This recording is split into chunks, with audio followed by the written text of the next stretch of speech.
good to have you with us on this Sunday evening. I'm Daniel Chef for Arirang News. Let's start with our first story. President Park Geun-hye is expected to return to work this week following a bout with stomach cramps and a sore throat she suffered upon her arrival from her four-nation South America trip late last month. First on her list is likely to be the nomination of a new prime minister and a series of political reforms. Our Connie Kim starts us off. President Park Geun-hye, recovering from ill health, is likely to return to work this week to get started on a list of pressing issues. An official speaking on condition of anonymity told Seoul-based Yonhap News Agency Sunday that President Park's ability to resume her public schedule would depend on her health, but there is possibility she will start her duties this week. If she returns to work on Monday, President Park is expected to preside over a meeting with her presidential secretaries. The issue topping her to-do list is likely to be the nomination of a new prime minister following the resignation of former Prime Minister Lee Wang-gu. Lee resignated last month amid allegations of taking bribes from late businessman Song Wan-jong. More than 10 high-profile figures are believed to be on the list of possible candidates, including the president's special advisor for civil affairs Lee Myung-jae and acting prime minister and finance minister Choi Kyung-hwan. The president is also expected to offer her remarks on reforms to the pension system for public servants. On Saturday, following months of talks on the issue, the country's two main rival parties struck agreement on a plan that would raise civil servants' contribution to their pensions and decrease their monthly payments. Experts say President Park will speed up her efforts to bring about reforms in the political arena and revitalize the economy on the back of the ruling party's sweeping victory in a by-election late last month. President Park's approval ratings rebounded to 39% last week, the biggest leap in a week since the first week of March. Connie Kim, Arirang News. Let's zoom in on the bribery scandal that's plaguing the nation. Prosecutors will issue summons for 6 associates of former Prime Minister Lee Wang-gu and Gyeongsangnam-do Province Governor Hong Jun-pyo as part of a widening investigation into that bribery scandal. According to Seoul-based Yonhap News on Sunday, the list of 6 includes 3 key aides to each of the 2 officials. Prosecutors believe the aides, including chauffeurs and accountants, may hold the key to the scandal. They were named in the testimony of close aides to the late businessman Song Wan-jong. Yi and Hong are 2 of the 8 politicians named on the list left by Song before his apparent suicide last month that suggested he had delivered kickbacks to them. And government agencies are reportedly handing out heavy fines and dismissals for any gifts or money received by public servants. According to a Seoul-based Yonhap News Agency, the punishments are reportedly even more harsh than those outlined in an anti-corruption law passed in March. The law deals a maximum penalty of up to 3 years in prison and roughly $27,000 in fines to anyone receiving gifts worth more than 1 million won or around $900. Experts warn that these new government measures could have strong side effects and that a more systematic approach to fighting corruption is necessary. Looking up north, Pyongyang has completed work on a new satellite command and control center, raising speculation about the possibility of another rocket launch. The North Korean Central News Agency said Sunday its leader, Kim Jong-un, visited the center, though it did not say when, and vowed to continue satellite launches. The speculation is that Kim could be planning a long-range rocket launch this year to mark the 70th anniversary of the establishment of the ruling Workers' Party and 4 years into his rule. The regime is under UN sanctions for its rocket launches, which the international community considers ballistic missiles. In 2012, North Korea's satellite launch was viewed by the international community as a test of a long-range missile. Foreign investment banks predict the Korean economy will pick up speed in the second quarter of the year. They expect the government's expansionary policies and improved domestic spending to drive recovery. Our Kim Min-ji reports. The Korean economy is expected to recover starting in the second quarter of this year. That's according to foreign investment banks, which attribute the forecast to the government's expansionary policies and first quarter GDP growth that beat market expectations. The economy grew 0.8% in the January to March period from the previous quarter, quickening from a 0.3% gain in the final quarter of last year. The banks attributed the better-than-expected growth to improvements in domestic spending and production in non-manufacturing sectors. Morgan Stanley, for one, said domestic demand grew by 1.6% in the first quarter from the one before, the biggest jump since 2012, due to a rebound in fixed investment thanks to improved business sentiment.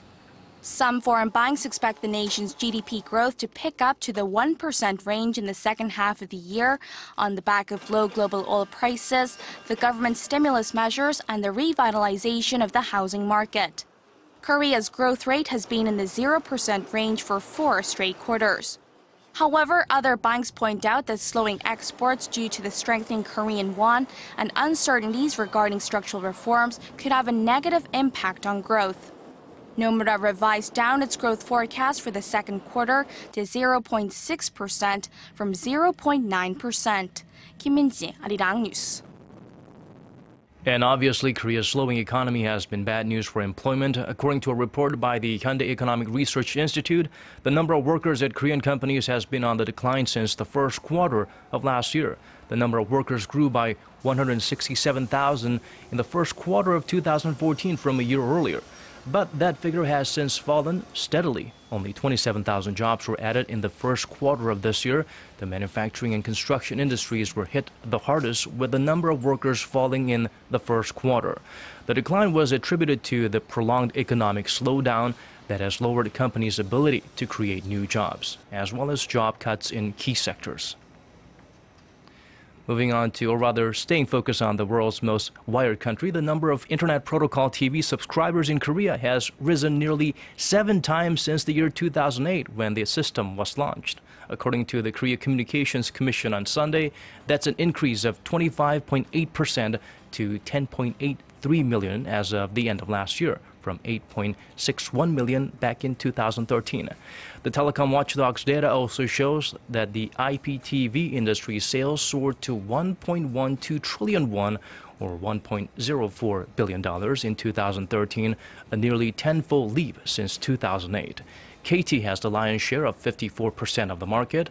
Industry watchers say service providers' efforts to provide viewers with services like Ultra HD with a resolution that's 4 times higher than Full HD help push the industry sales to new heights. Rival party lawmakers have agreed on a plan to reform the pension system for public servants, but it seems there are still some kinks to work out. Part of the plan involves using the Civil Servant Pension Fund to supplement the National Pension Fund, but there are objections to the plan. Welfare Minister Moon Young-pyo, for one, claims it will more quickly deplete the National Pension Fund, and taxpayers other than civil servants will eventually be required to pay more premiums. Cho Yun-sun, the presidential senior secretary for political affairs, also reportedly expressed her concerns about the plan. The Korean government has partnered up with state-run research institutes to test remotely controlled robotic machines for deep-sea excavations. And for more on this story, we have our Kim Ji-yeon. A robot swims through the muddy waters using its 6 metal legs and is remotely lowered to the seafloor.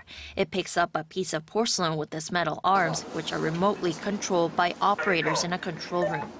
Up until now, Korea's West Sea was off limits for a lot of divers, as the area is notorious for its high currents and frosty waters. But this piece of underwater equipment is expected to make it easier to excavate objects of historical importance. It's developed to help divers excavate in the deep water. The machine, known as the CR200 or Crapster, is part of an $18.6 million project spearheaded by the country's ocean ministry. It partnered up with the Korea Research Institute of Ships and Ocean Engineering and the National Research Institute of Maritime Cultural Heritage for the future development of deep-sea robots without the help of foreign technology. The Crapster is equipped with cameras that can send sonar and ultrasonic images of underwater objects some 150 meters away. The commercialization of the machine will start in mid-May after a 1-month test period ends. The technology is also expected to be applicable for other purposes, such as the exploration of natural resources. Kim Ji-yeon, Arirang News. Moving on to sports, the world led boxers to remind the world that there's always something worth fighting for. Floyd Mayweather Jr. made boxing history with a unanimous decision over Manny Pacquiao in a highly anticipated welterweight title fight in Las Vegas on Saturday. While the Pac-Man went for a crowd-pleasing knockout early in the bout, Floyd, the Money, paced himself and controlled the tempo of the fight with ruthless precision, maneuvering around his opponent's deadly blows with grace and landing punches with pinpoint accuracy. The win solidifies Mayweather's career undefeated record. Floyd, labeled the villain of the boxing world for his arrogant media persona, showed grace and humility afterwards after winning that fight, thanking his team, family, fans, and his arch-rival, adding that Manny Pacquiao is a champion at heart. And now the weather. It's been a rainy weekend here in Korea, but clearer and drier conditions can be expected on Monday. Seoul will be a sunny 15 degrees in the morning, and the same is expected for both Jeonju and Gwangju down south. And now let's move out of Korea to check out the weather conditions elsewhere around the world and in your neck of the woods.